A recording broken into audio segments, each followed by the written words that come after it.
AITA for defending my husband after my ex-husband abandoned our children? I, 38F, have a 9-year-old son, Max, and a 6-year-old daughter, Olivia, with my ex-husband, Dan, 35M.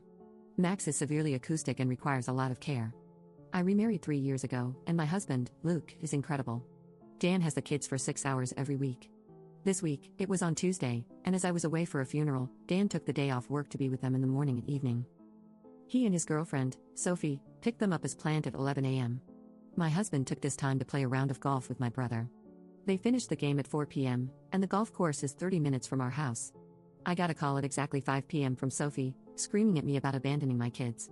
I was confused and eventually realized Luke wasn't home yet, so I told her where the spare key was, and they could wait for Luke to come home inside. Unfortunately, Luke's car stopped working on the motorway, and he was in a complete dead zone with no coverage.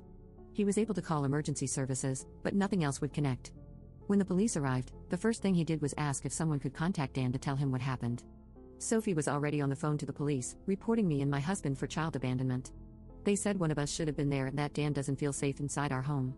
So, they left the kids inside our home, and the police needed to go and save our kids and arrest us. The police officer speaking to them told them multiple times to turn around and that they were the ones who had abandoned them. Throughout this time, I'm receiving messages from Dan saying how unfair this was on him and Sophie, and that I'm a terrible parent for leaving them with Luke. At this point, I didn't actually know what was going on. All I knew is that Luke wasn't home, but Dan had found the spare key. At no point did he tell me that they had left the kids alone. Luke got in touch with me via the police, and I arranged for a friend to go there as soon as she could, but the police already had a unit there after the call with Sophie. After this, I decided to try and get his 6 hours a week taken away. I've given him so much leeway over the years, and this was my limit. Our son is dependent on an adult, and our daughter is 6, and the only thing he would say to defend himself is, well, I kept up my side of the agreement by bringing them back after 6 hours. This has caused a completely baffling situation, to the point where Sophie sent me messages that the police are now investigating. Dan hinted that he is going to try and get the kids taken into child services because of my husband abandoning them. I had multiple people ask me why I'm staying with someone who abandoned my children. His parents have threatened to try and gain custody of the children, saying the children need a stable family unit and calling my husband abusive.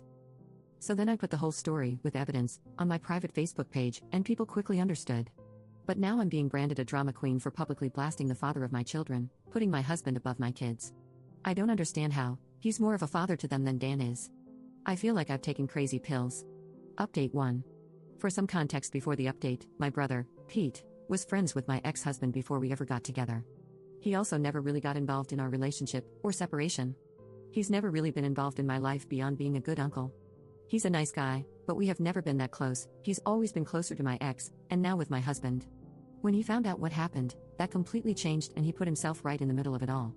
My brother was always passive in his friendship with Dan. I always suspected he was scared of him. But not anymore. He called Dan and told him to meet him at Dan's parents, who he knows quite well.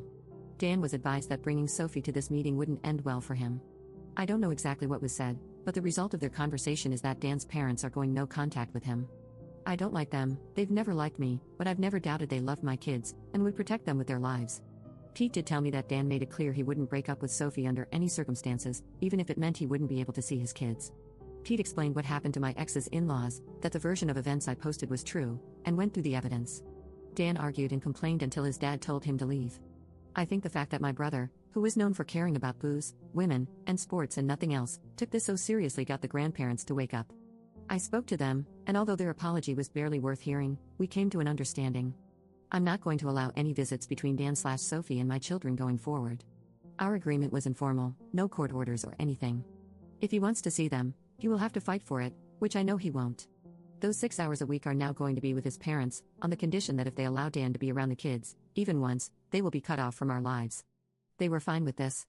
Today came, and they picked the kids up and spent the day with them. They called me after 5 hours and asked if they could bring them back an hour later than planned. They were having a lot of fun painting, and the kids wanted to finish what they were doing. No problem, thanks for checking. I cannot stress enough how much I dislike them, but knowing my kids are with people who want to be with them is such a good feeling.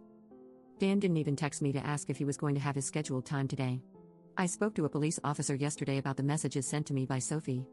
I'm going to gloss over some details for reasons, but they are moving forward with an investigation. There's a continued pattern of behavior, and it has been escalating. She's made some very specific threats, and over the weekend, she sent me a message that contained information she would only know if she had followed me to where I was at the time.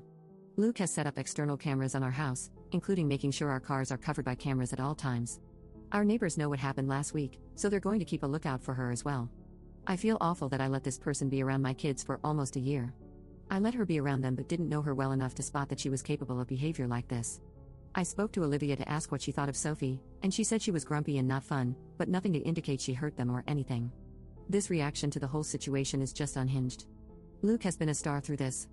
He's made sure the kids know he loves spending time with them. Olivia calls him daddy anyway, but she knew she was abandoned last week and he's shown her that he's here for her.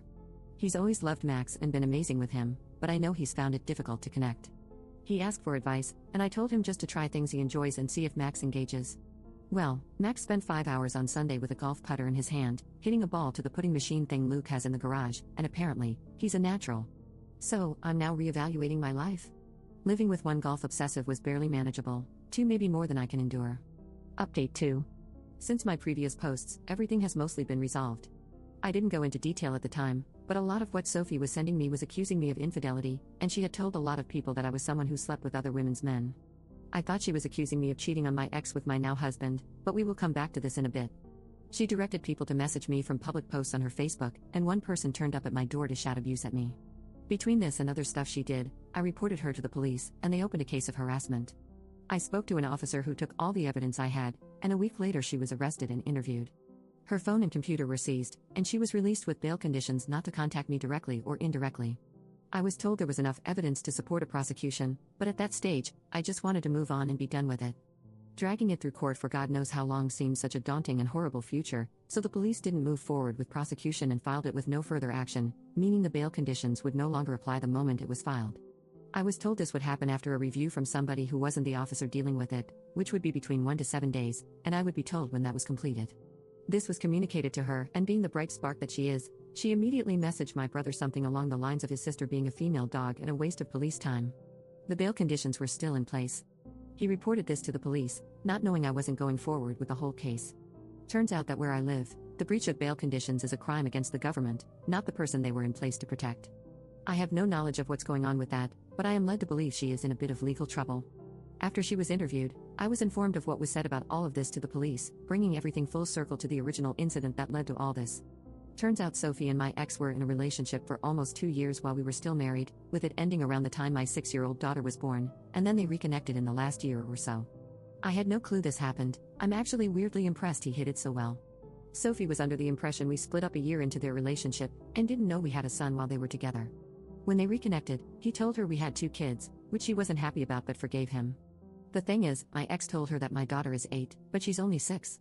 He was covering up lying to her all those years ago about separating from me. I guess this was easier than telling her that not only were we together for the 2nd year of their relationship, but we had a child in that time frame. I don't know what his long-term plan for this lie was. The day it all exploded, Olivia corrected her about her age, and she realized that I was still having intimacy with Dan while they were together all those years ago. She thinks the moment he told her we had split up, she went from being the side piece to the legitimate partner. I'll go to my grave not understanding that logic. Anyway, she hit the roof and refused to be around his loved child anymore, which led to the whole issue at my house in the first post. Luckily, she didn't say any of this in front of Olivia. Dan is still with her. They can have each other. He's made it clear he has no interest in seeing either his legitimate child or his love child, which is fine.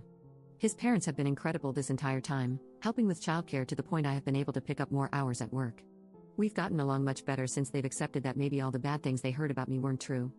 Still some bad relations there, but it's a much improved relationship, which is great for the kids because they love spending time with them both.